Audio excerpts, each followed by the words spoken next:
This is Philosophy versus Improv, where two sages try to teach each other a thing or two, and maybe you, the audience, get something out of it as well.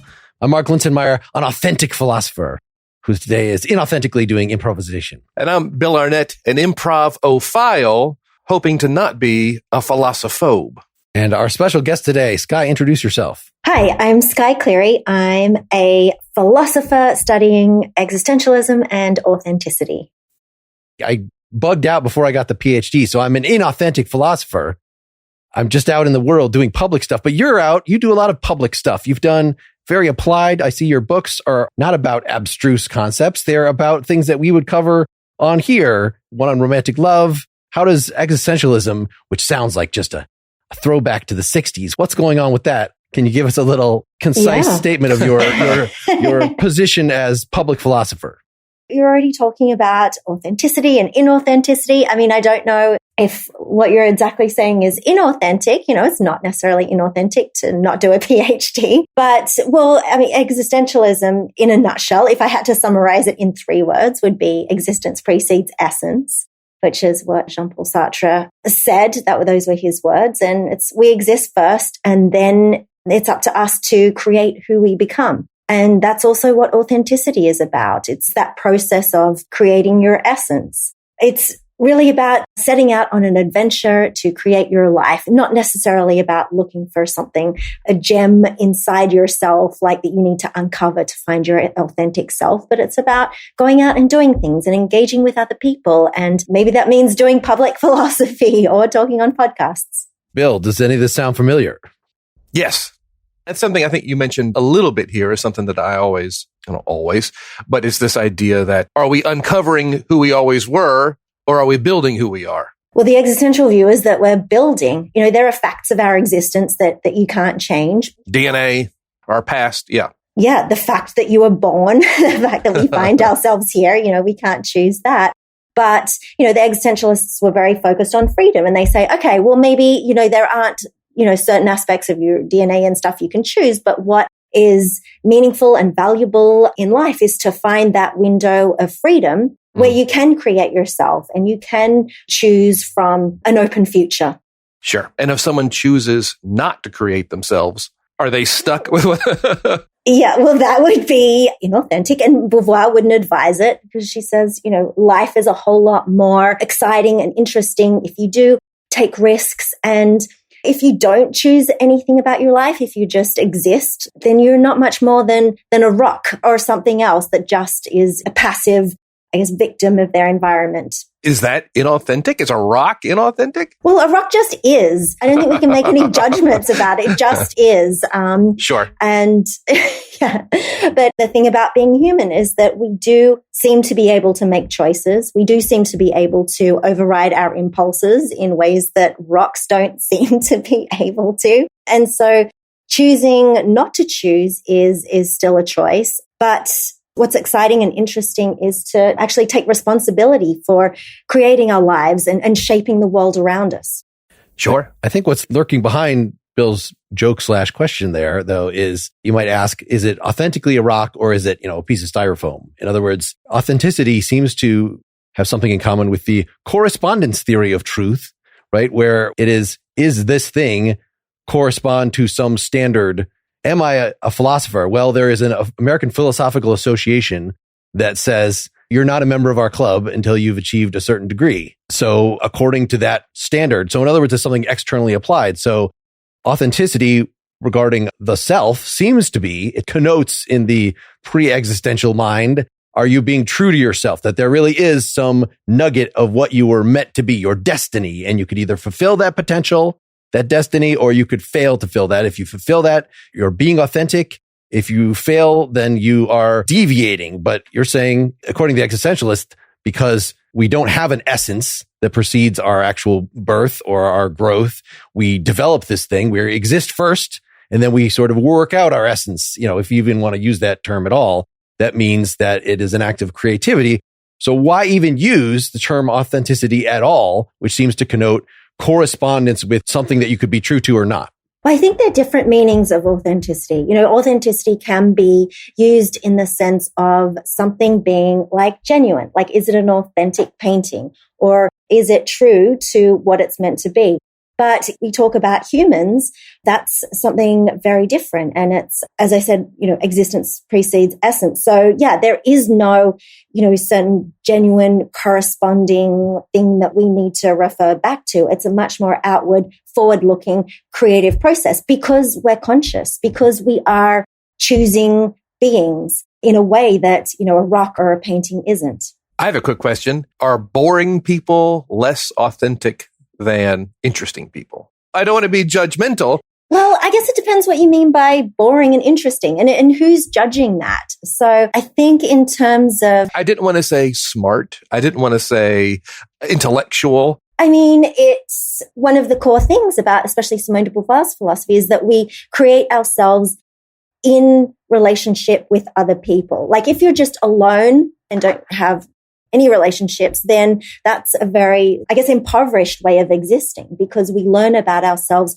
through our interactions with other people. And so we do need to go out and create relationships and communicate with others because, we coexist with them and that's how we understand our world and understand ourselves. So if you're talking about boring, as in someone who is just very isolated and doesn't talk to anybody, then yeah, maybe that is inauthentic. Being authentic is about going out and taking risks and playing and toying with possibilities and thinking about the future and building things and changing the world for the better. I was excited that your book was on this topic, How to Be Authentic, Simone de Beauvoir and the Quest for Fulfillment. I thought that this would be a great topic to match to this podcast. Bill, are there already things that have been said, especially regarding that interpersonal bit, that are bringing things up in the world of improv in your head?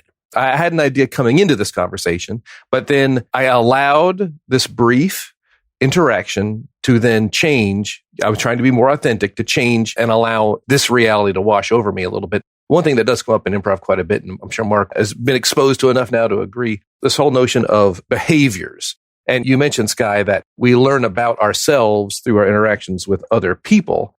And I think that's very, very true. And this idea of if someone is by themselves, do they talk too much? If someone is by themselves, are they bossy? If someone is by themselves, when you think of all the behaviors that we experience from other people, is someone a know-it-all if they're by themselves?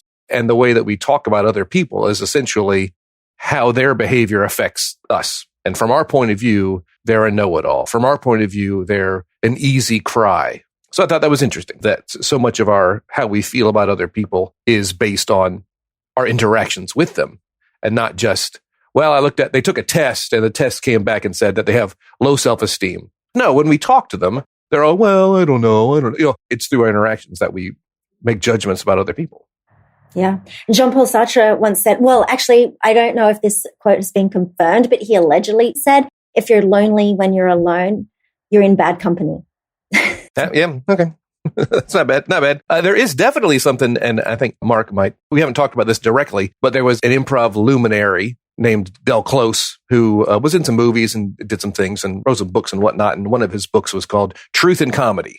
He wrote it with Sharna Halpern and another person. And his whole idea, and the cat's kind of out of the bag, Mark, for something we usually do later in the show, but this idea that truth has a value all its own. If I tell you a true story, even if it's not necessarily interesting or compelling, it has a value that any imagined story can't have.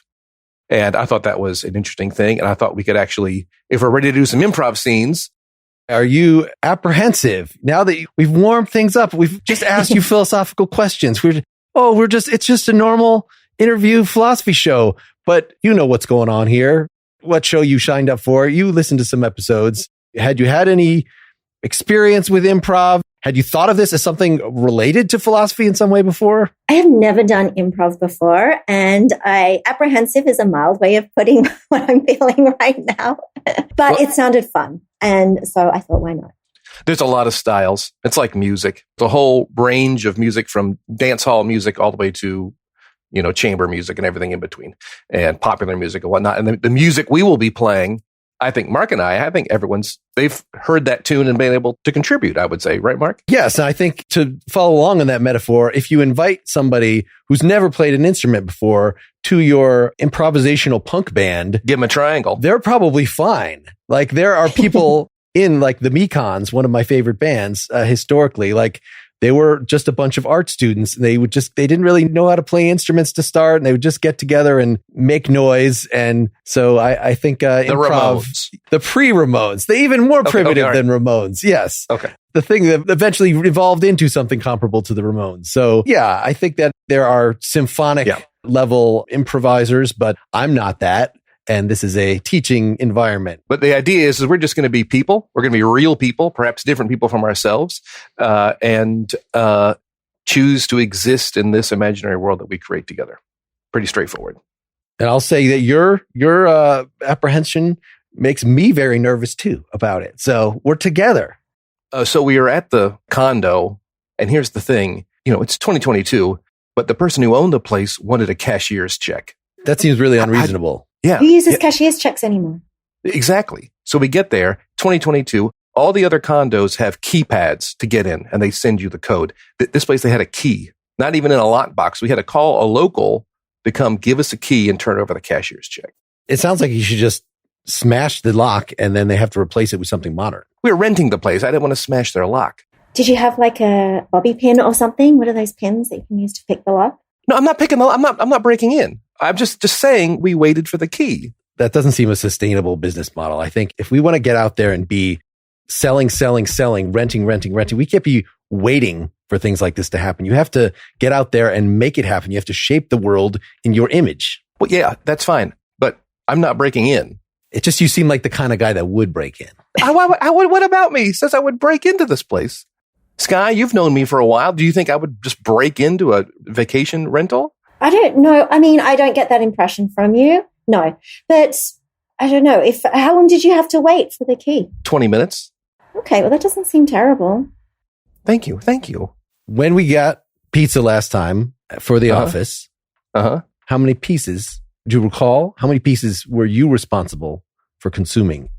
Okay, I took the most. All right? Yes. We have had this conversation. I understand I took the most pizza. All right? So to be consistent behavior-wise means that you fill the space with your personality. I admire your ambition. Somebody that sits back, Skye, I seem to recall you didn't even get any pizza, that you were just like, oh, let's let everybody else go first. I think I was just late to the party, and so I missed out. And so... Did you want pizza? I thought you made it clear that you didn't want pizza, and I snagged those last two slices. I'm a big weirdo. I don't actually love pizza. So, I wasn't that phased about it. So it wasn't my fault, Mark, that I took the most pizza. See, Skye, Skye doesn't even like pizza. I saw your expression at the time, and I understand that pizza might not be your favorite thing, but it seemed like it was the principle of the matter. That even if you were just going to take that piece of pizza and throw it right in the garbage, that should be your right as an equal member of this office, equal member of the team. I feel like you could be more self-assertive. Like when you brought the Hendersons to that rental last week and you said that they were sort of wavering and then you just let them go. You can't let these sales get away or else I'm just not sure about your future in this office. Wow. I mean, it's the way that you were describing it to me before you lost. I want to talk about you almost firing Skye. That's what it sounded like. It sounded like a warning. Look, as assistant to the regional manager, my recommendations do have some sway. I wouldn't actually try to get either of you fired. I just feel like you should live up to your potential. And in both cases, that means leasing more units per day, per hour. I feel like once you signed up for this job in the first place, you decided to be a certain kind of person that would be always selling, always leasing day one. Well, first of all, I thought you were talking about firing Bill. Okay, so now I'm really getting... Okay, who's getting fired, Mark? Who's getting fired? Nobody is getting fired. Well, you gave somebody strike one. Someone just got strike one. So long as we meet the new quotas that are being... I wasn't going to announce this quite yet, but there's going to be some belt tightening. I really think that Nicholas is probably going to be the one. He is so just a fakey. He shows up and he's all smiles and the people can see through that. They think he's like a snake oil salesman. And the fact that he actually comes with a bottle of snake oil to show them, to say, look, I'm not a snake oil salesman. I'm giving you this for free. I think it's just a gimmicky. You and I both know that when he's talking to Nicholas, he's throwing you and I under the bus. I believe it. And, presenting all these different masks and different personas to different people. And, really, as the regional manager, it's your responsibility to make sure that our work is meaningful and that we actually want to come to work every day. But these threats are just not okay. I'm still officially just the assistant. I realize that Macklemore has been AWOL for about 6 weeks now, and I'm just merely acting in his name, but I'm sure that he will return.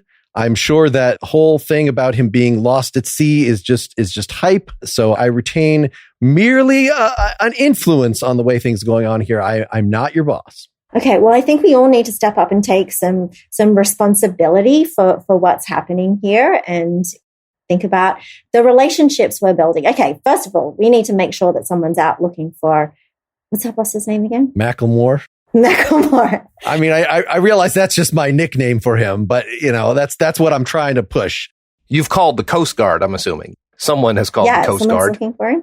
He just hasn't shown up in a while, and I hear things, but I feel like it should take care of itself. From whom did you hear lost at sea? That was Nicholas. Okay, how do if someone is lost at sea, how do you know they're lost at sea?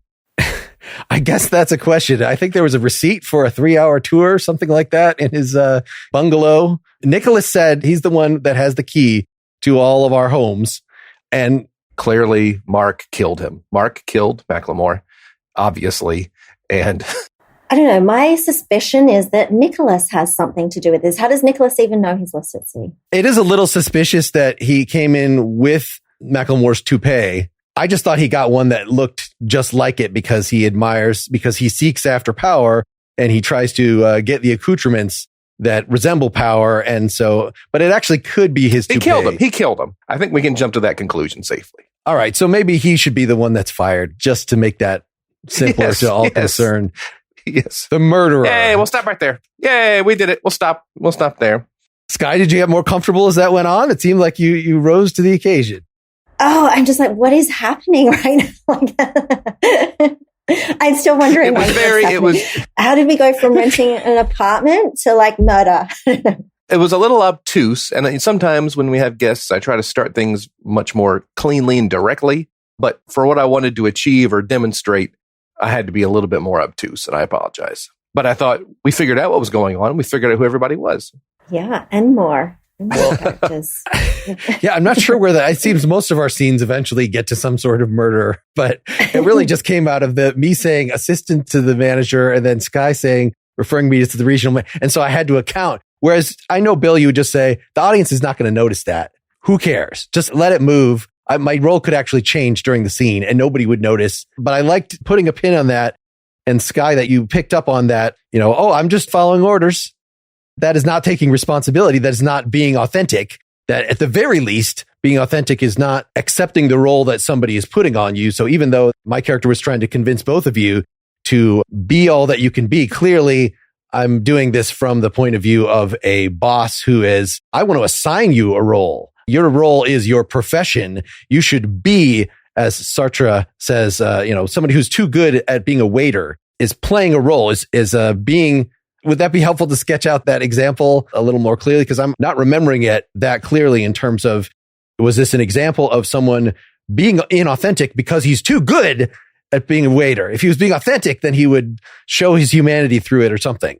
Right. The point about the waiter is that, he's playing his role to perfection and is convinced that he is this role and that defines who he is. Whereas, he talks about this in being a nothingness. So he's this waiter, he's neglecting the fact that he is also nothingness, like that there's also these spaces to play with. And, if he's just the waiter, he's almost like being like that rock we were talking about. He's just this one thing and denying that he has other possibilities and denying his humanity. So I guess with us in this leasing office, if we are so consumed with fulfilling this role and, being on the hamster wheel and doing this over and over again and forgetting that we're not machines, we're actually humans, then we do tend towards inauthenticity. But of course, we all have to work. We all have jobs. That is, we do take on different roles for different situations and parents, whether it's parents or a job or other things. But to recognize that doesn't define us completely. And we're a multiplicity of personalities, I guess. We have something written on our name tag, our name and our job or whatever, but underneath our name tag on our heart, we have something else that's written. No, but it's this idea that certainly in improv, it can be a bit of a trap to fall into you are what your job is. And that's not true. We can have lots of regional managers who behave certain ways. One of Mark's first things was like, that's terrible. You should break in. Now, what does it say about who Mark is? What kind of person he is? Is it the same person who would later say, look, you have to know when you're in the right? I think he said to you at one point, Skye. And it's like, okay, we're building who that person is. And it's not on his name tag. It's not his job description. It's who is, I think, his more authentic, more useful, certainly useful in an improv sense, but more authentic self is like, he's kind of type A. He might be a little proto-fascist. He's like the classic assistant manager. In fact, even if someone says, oh, there's this guy at my office, he's the assistant manager, everyone already assumes that it's like, oh, they're too big for their britches. They think more of themselves than they really are. It's kind of a trope to be the assistant manager who's trying to kiss up and is mean to everyone else. So it's like, well, is who they are assistant manager or is who they are a jerk? It's like figuring out whose people are by their behavior. Existentialism being in its prime in the 30s through the 60s, something like that. But there's a definite before World War II and after World War II strains of this, that everybody just following orders and just participating in this atrocity really made it more acute. I wanted to say that you need to be who you are. In other words, not sign up for Simone de Beauvoir referred to the fascists as subman. They're being like a rock because they are just maybe kind of have a brutal nature. They get off on the fact that they get to perform atrocities because somebody's told them to. But ultimately, they're not thinking for themselves. They're just going where the wind, where society is pushing them.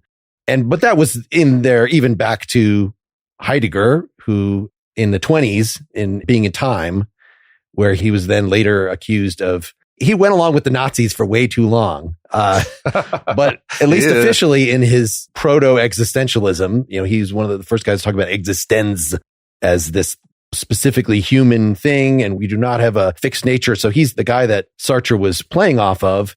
But yeah, Skye, any thoughts about that whole being yourself and how this played into Heidegger's choices versus Sartre and Beauvoir's choices to be revolutionaries, be Marxists for a while, that kind of stuff?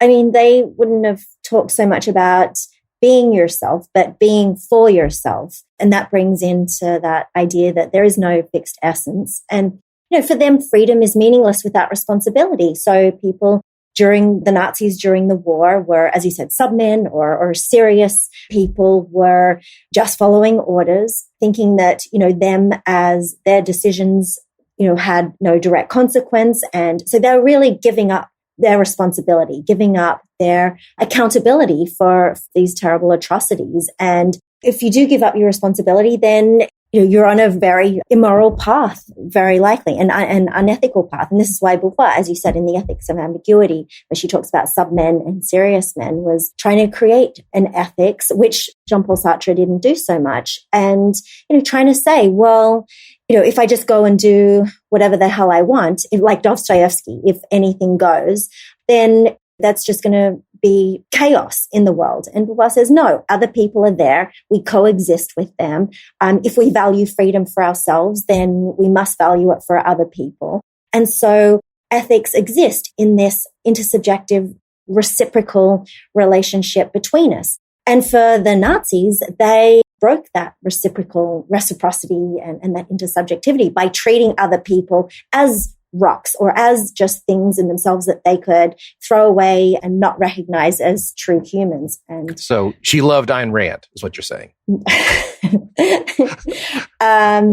No. Sometimes we've gotten political before, Mark, and sometimes we both kind of dogged on libertarians from time to time. And I think this was a very well-spoken dig on some of those ideas. A sub-man or a responsible man? What was the phrase? Yes, this is what I want to clarify. The serious man. So that's the serious man. In Simone de Beauvoir's tale of the existential perils that we go through in trying to be a full human, like sub-man is the worst. It's sort of the not even trying. However, serious man is the next level up, and it is very easy to fall into. It is like, I'm not going to just go along with the flow. I'm going to consciously adopt a cause and let the cause be master of me. In fact, a lot of religious folks say, you got to serve somebody. If we just let ourselves act upon whims, something that Ayn Rand was like her chief opponent, is just acting according to whims, then like Skye was saying, it's just chaos. That's a different pitfall, maybe the adventurer or something that's a little higher, but the nihilist. Okay, serious man is the second one. So yes, in fact, I think my character in that scene was, I've adopted the role, we should all be soldiers in the real estate army. And if that means breaking the rules, smashing of some locks, then so be it. You're justified. Yes. Yeah, exactly. That's being serious. It's like giving more importance to the job or the structure or the company than to us as individuals and choosing beings and people with responsibilities. And that's bad faith because it's acting as if we don't have freedom. And that's inauthentic. So the serious man, when you first said it, I felt like the serious man was something to strive to achieve. But now you're saying the serious man is something we should move through. Exactly. It's a pitfall. So beyond the serious man is the nihilist? So did I hear that right? The nihilist is the serious man who's gotten disillusioned.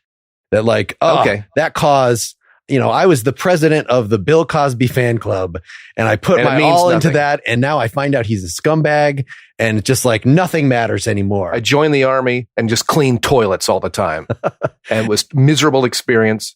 And I was around a bunch of knuckleheads. Yeah. The disillusioned serious man is the nihilist. Okay. Yes. So what's beyond the nihilist? What comes next? I forget. I thought it was the adventurer. Is that next? The adventurer? Oh, okay. Yeah, someone who goes the opposite direction and is just like, yes, I'm going to go and do all these things and take risks. And someone who becomes kind of reckless and sort of leans too far into freedom. Anyway, what do you remember, Mark? I should have read up on this beforehand. No, this may not even be. This is just one of my favorite. I don't always remember all the steps here, but yes. So, the serious man is committed to one cause, whereas the adventurer is just like, seize the day. I'm going to do this thing, but then whimsically, I'm going to change my mind and do something else. So like, Skye, we should bring this back to love so that you can't love as the subman. That doesn't work. You just be going through the motions. If you try to love as the serious man, like the gospel of love, that would make you kind of a scary person. Like it might work out. If you love as the adventurer, well, it would be very passionate and you would be putting yourself into it, but the partner would be perhaps unreliable, perhaps would go on another adventure with another partner quick enough. I guess something that Beauvoir and Sartre were sort of known for in their unconventional personal life. But beyond that, then is supposed to be, I forget what the next level is. Maybe that beyond the adventure is we're getting into actually authentic territories. Like, yes, I will have the good parts of the adventurer, but I will also sort of realize, as you were saying, Skye, my own responsibility. I will not just go around the world breaking hearts and whimsically turning from one cause to the next. I will responsibly judge among these various adventures and balance my life. So that sounds like me. That sounds like the highest level. That sounds like me. What should we, do we have a name for this person? Well, it's, Self-actualization. I think it's just Bill. Yes. That's right. This is arbitrary. This is totally arbitrary. Yeah. Yeah. Well, the ideal is authenticity, but it's an ideal. And, human existence is ambiguous and we're always in tension and we're always, making these choices. And sometimes when we choose things, we don't always know the outcomes of what we're doing, or we don't always know our intentions until we leap in and do it. And this goes back to Kierkegaard as well, what you were suggesting about the adventurer and, the sort of Don Juan type character who's just skipping along life from one adventure to the next. And even Kierkegaard said that sort of person is like a stone skimming across the top of water and just ready to plunge down into the depths of despair at any minute. So authenticity isn't like a goal that you can achieve and put a certificate on your wall. You're like, yeah, I'm authentic, but rather it's a receding goal. It's always out of reach. It's always something that maybe we're moving towards, but it's always like not quite yet. Sure. Okay. Yeah. Always on the horizon. I love it. So should we do another scene? Yes. Mark? Yes. Well, and I'm wondering, I'm still very curious. I know Skye's last book was on love. And if there's some way that we can, I don't want to make things weird.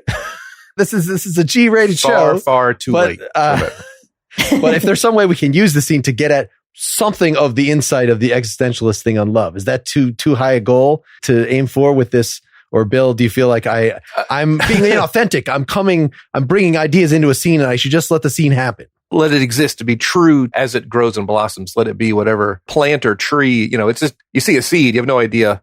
I mean, if you're a botanist, but for me, give me any random seed. I have no idea what kind of plant it's going to be. Is it a fruit or a vegetable or is it a pretty rock? Flower or an annual or a perennial? I have no idea, but I got to plant that seed and let it grow and then let it be the best, whatever thing it is, whatever it wants to be.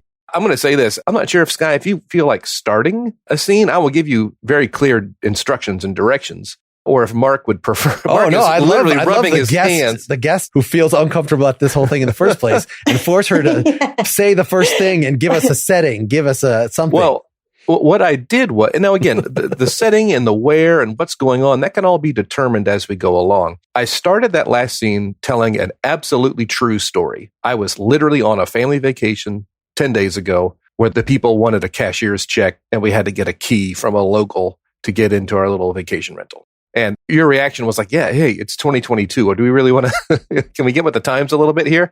So you had to go down to the bank and like, do you even, and she's like dusting off the cashier's check book, to write one. I hope I remember how to do this. But that's that. Now, if you feel comfortable, Skye, just telling us a true story, first person true story. Now, here's the thing.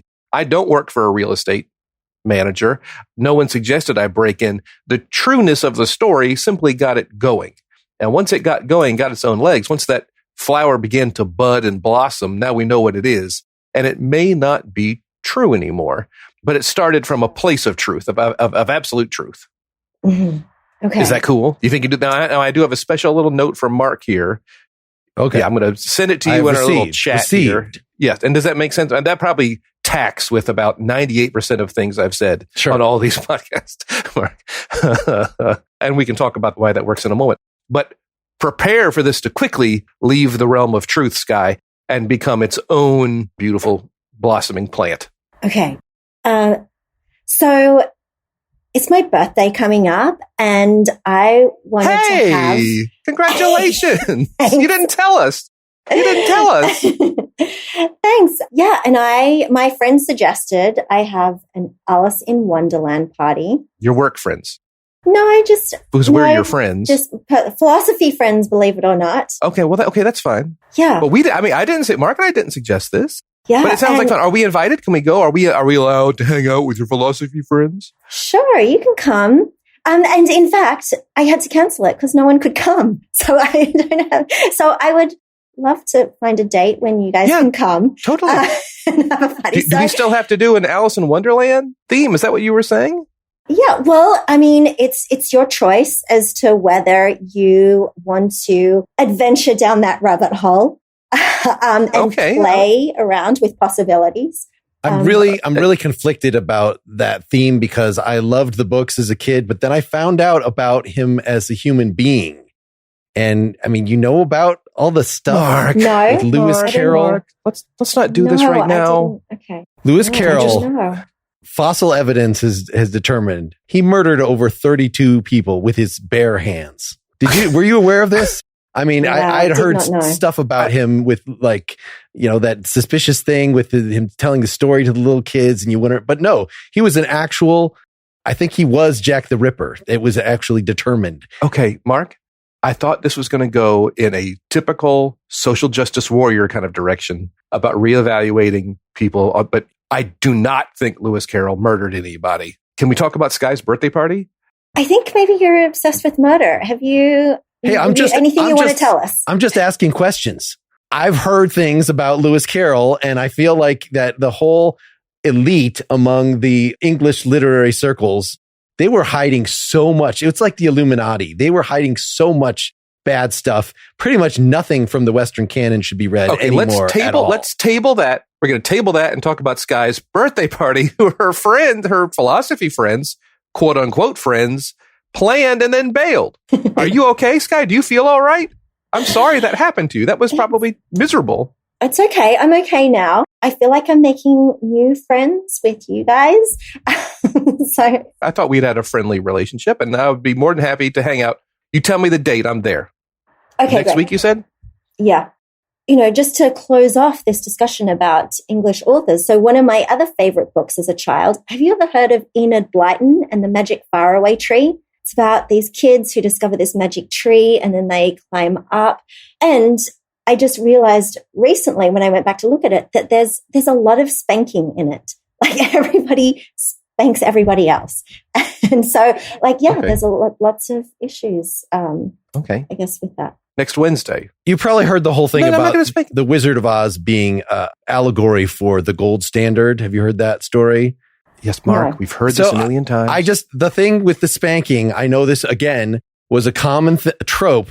It's actually referring to, do you know when you take... The scarecrow was the mindless farmer, the tin man was heartless industry, and the cowardly lion was the military industrial complex that are all just chicken hawks. All right. We've been down this road, Mark. Yes. And that's why I wouldn't go to your L. Frank Baum theme party, because you know that it was my child's party. Okay. Yeah. You're going to fill your child with this. I only brought that up as a parallel because the spanking also, when that occurs in a certain kind of literature, has these connotations that you don't even want to know about. I don't even want to say it out loud. It's beyond political commentary. It is anti-American, anti-British, but it was the thing that was the driver of political policy for at the root of colonialism. It's really about colonialism.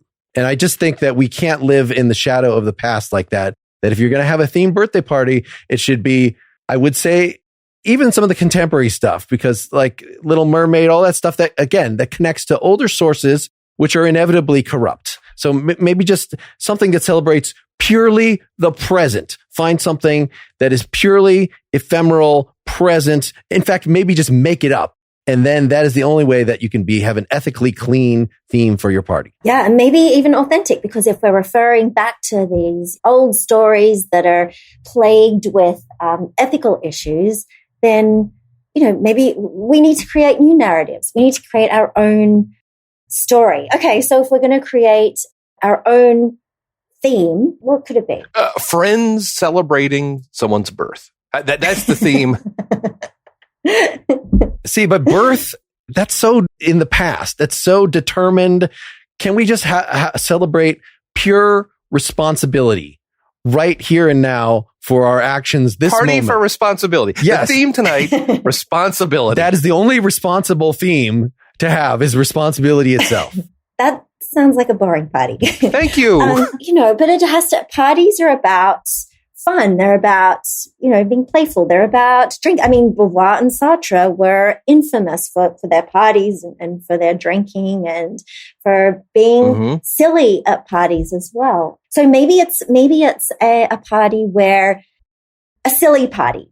Celebrating someone's birthday is actually super random. Like, we're born on this random day. We didn't even choose to be born. It's not our responsibility to have been born. And so why are we just randomly making it up? Well, I think that sounds great. Wednesday night, we'll go down to Guthrie's. They got all those old board games. We'll play Life or Sorry or something ridiculous, something that we played as children, and just have a silly, fun time with it. That sounds fine, so long as there are no pre-established rules. Again, that's sort of referring back to, chess represented war. Sorry represented, I don't even, again, want to say out loud what sorry represents, but just do the math, buddy. So a pure nothing with rules, pure silliness, pure fantasy, pure whimsicality. That is perfect. I think, in fact, an improv themed party is just abstract enough to meet all of my moral requirements. An improv themed party. Are there any rules in improv? Like, I think. Oh, no. You still haven't told me any rules. So no rules? No rules at all. The only limit is your own imagination. And even that might have some problematic things in it. Guys, I'm terrified of not knowing what to say. Okay? I'm terrified. I'm going to nix that. I'm sorry. I'm just absolutely terrified. I wouldn't know what. Don't you realize you're already improvising right now? The thing that you're saying, you didn't plan this beforehand. You are already but this being doesn't authentically count. This doesn't count. No, everything counts. Everything. Be responsible for what is coming out of your mouth right now. That is improvisation. You are already the artist you seek to be. Wow. I don't know who you heard that from, Mark, but I'm sure they were a genius. I think that was from Lewis Carroll. No, it was me. Singing. Yeah, we'll stop right there. That was the theme of our first ever episode, Skye, was that even though people may say they're afraid of improvising, they're always... I have done a lot of improvising in this conversation, and I'm still not sure what's happening. So I feel like you were working in some things about friendship. Was that related to your existentialism and love and friendship? Was that, or was you just using the words there? Connect this to something smart is what I'm saying. Well, in retrospect, it was me being smart. No, at the time, I'm not sure. But what underpins, the existential idea of authentic love is really like a great type of friendship. It's about people inspiring each other and respecting each other and supporting each other and doing things together. And the point is, and what I was thinking about with the party is that, but friends also have their own goals, and sometimes they need to go off and do their own things. And so the friendship will be stronger when the friends recognize that and recognize that you can't always be there for everybody. And it's actually not true that not everybody could come to my party, but that's fine. Again, like I said, it will grow into whatever flower it is. What you just said about love and how the people who they want to be there and it's positive and supportive and people are able to build something together is very much in line with the improv. The part of improv that's a little spiritual or a little mystical and is less technique-y, it's definitely in line with all that. And if you were to take an improv class, and you might get some of that verbiage either from the teacher directly or just chatting with the teacher. It's very much the whole notion of yes and is the thing you always hear associated with improv, that you agree and go along. And that I may not know what it is, but it's happening and I'm involved in it. And I'm going to be honest with what's occurring. So your little blurb there was right in line. Yeah. And I was thinking, so there is, you said there's no rules, but there is sort of some kind of, intersubjectivity happening here where we're respecting each other's views and opinions and taking in what they say and taking it, another step. So what you're saying is that improv is super existential. Exactly. No matter how bafflingly stupid your improv partner seems to be in saying some of the things that I could. Now, again, I thought it was important that we treat Mark. I was treating Mark when he started getting we're talking about a party. We've all had that friend who changes the subject to something really heavy while we're trying to be light. And that's what Mark did. And again, to pat myself on the back, when those kinds of things occur, you can treat people as they're asking to be treated. And in fact, to not treat them that way would be a disservice, to ignore them. And I don't know what authenticity would say about that, about how we treat the pariahs in our life, not the criminal pariahs, but just the people who we just kind of ignore and let go on their merry way, even though they're annoying or even though they... You can't be friends with everybody and you can't respect everybody if they're not going to respect you. But, I think what's important is creating that connection. And in fact, so Beauvoir and Sartre kind of build off Hegel in that, we only really exist through being recognized by other people. And so, you don't have to be friends with people, but you also don't have to be horrible to other people. And, so that basic respect for people, even strangers, even, not walking into or expecting everyone to get out of your way as you walk down the street, that like very basic, fundamental respect about, existing with other people is key. So what do you do about people who are awful? I mean, maybe you do have to distance yourself from people sometimes if they're not giving you that kind of respect in return. Sure. Long ago, we did a Partially Examined Life episode on existentialism in No Country for Old Men. And we're looking at the murderer character who was written by Cormac McCarthy as sort of an existentialist, like self-proclaimed Ubermensch. And I respect you because I look you right in the eye as I kill you. Like, in other words, he had some belief that we are in this sort of savage, we kill to survive kind of world. And that is what treating other people as an equal amounted to. And so respect and being nice doesn't necessarily, and this guy was absolutely authentic with himself. And this was, used as a potential counterexample along with, a lot of the people that complain about Nietzsche and the things that he influenced, as being authentic seems like it might not be sufficient to get you an ethics in the traditional sense, right? In terms of actually treating people with kindness. Right. And that's where Beauvoir is unique in trying to, bring in that ethical element to existentialism. And she says that as long as oppression exists, as long as people trying to dominate each other exists, then none of us can really be truly authentic, because our freedom depends on the freedom of others. And so, if we go along being oppressive to others, then we're actually end up being the least free, because, we're always looking around behind us to see if someone's about to stab us in the back or something. So, no, I think it's well spoken. Well spoken. Yeah. I think it was back to Plato who described the tyrant seems like the most free possible person, can do whatever they want, but actually they're the least free because they're controlled by their desires. So freedom also has a relationship to your own internal workings and feeling like those are actually channeled in a way that is healthy.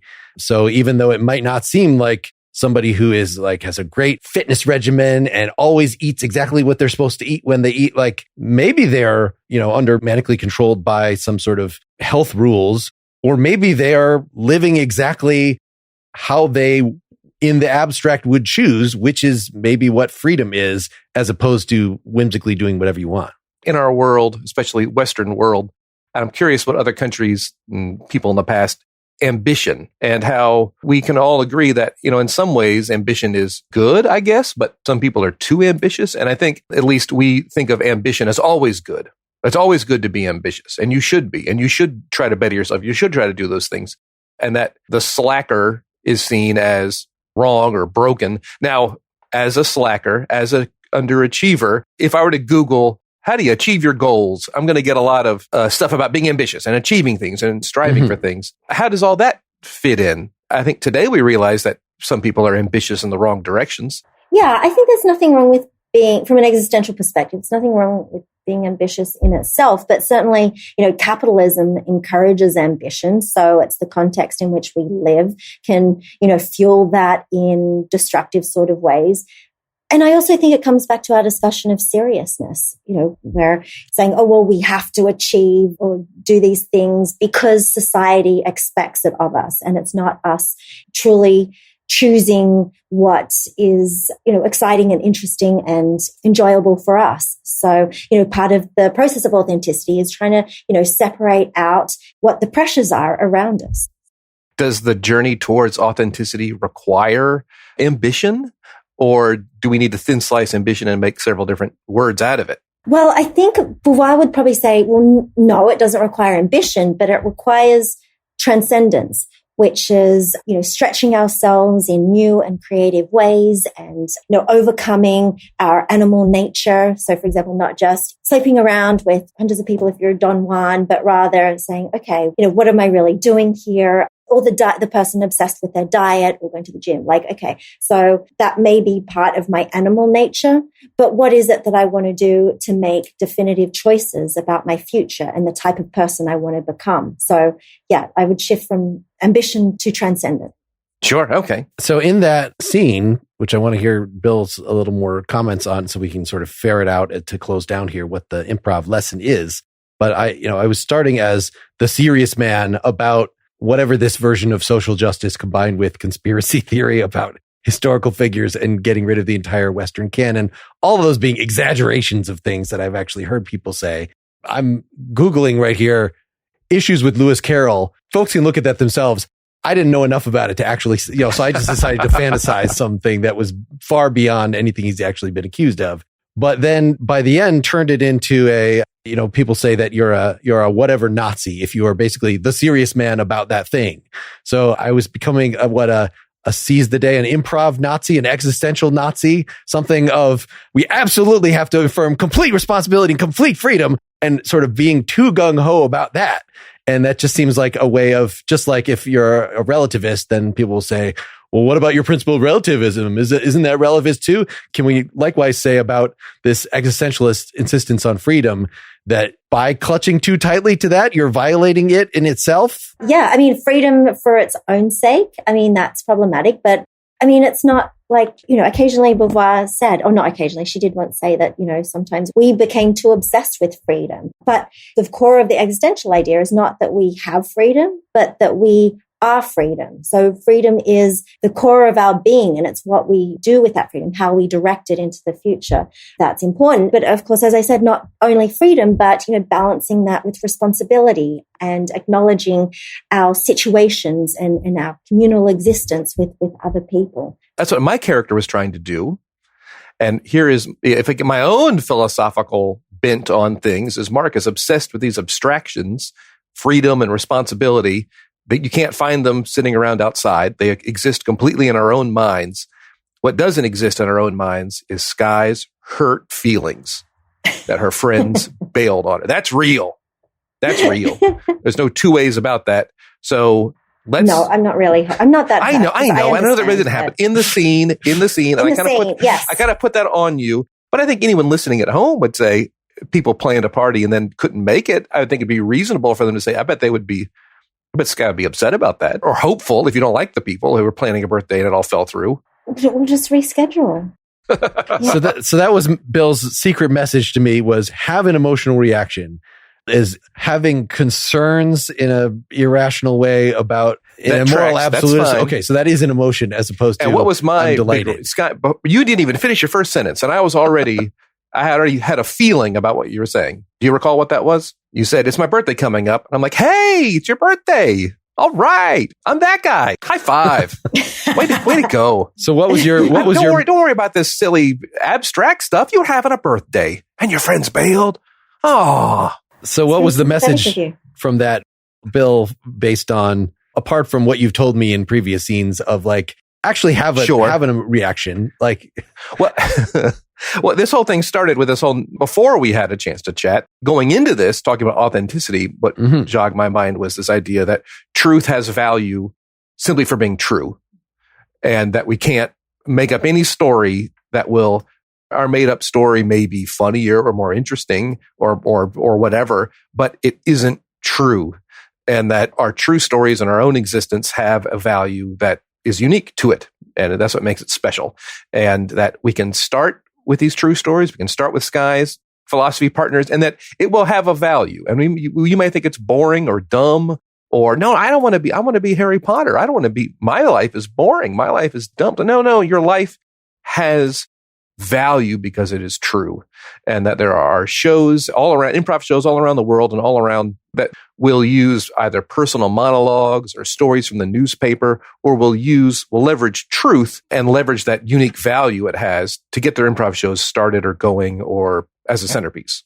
And I think that's interesting. Okay, so it's two separate lessons. We're going to start with the true thing, like, the exercise that you set up, and then have an emotional reaction that emotional reaction then creates identity and authenticity. And my guy versus Mark's guy, that was determined by their first emotional take. Hey, Mark's, I smell a rat, and Mark did a fine job of following that person through to the end, sticking to who you were. Take your pat on the back, Mark. That was a fine job. You didn't bail on it. You stuck right through it, right to the end. Well, I want to compliment Skye for being a wonderful guest. There's one more task we have set before you. Do you know what this is? Is this the one where I have to say whether I vote philosophy or improv? Yes, you get to. We've artificially gamified the show so that there can only be one winner out of this, as inauthentic as that may be. It is so inauthentic, but we've made this bed. Now we got to sleep in it. Well, I think they both bring their own, values and interests. I don't know if I want to pick, but I would say that I learned a lot from the improv, of course, because I've done it never before. And so I really appreciated that. And so I guess from my personal perspective, I'm going to go with improv. Excellent. Wonderful. Thank you, folks, for listening. Skye, plug your book one more time.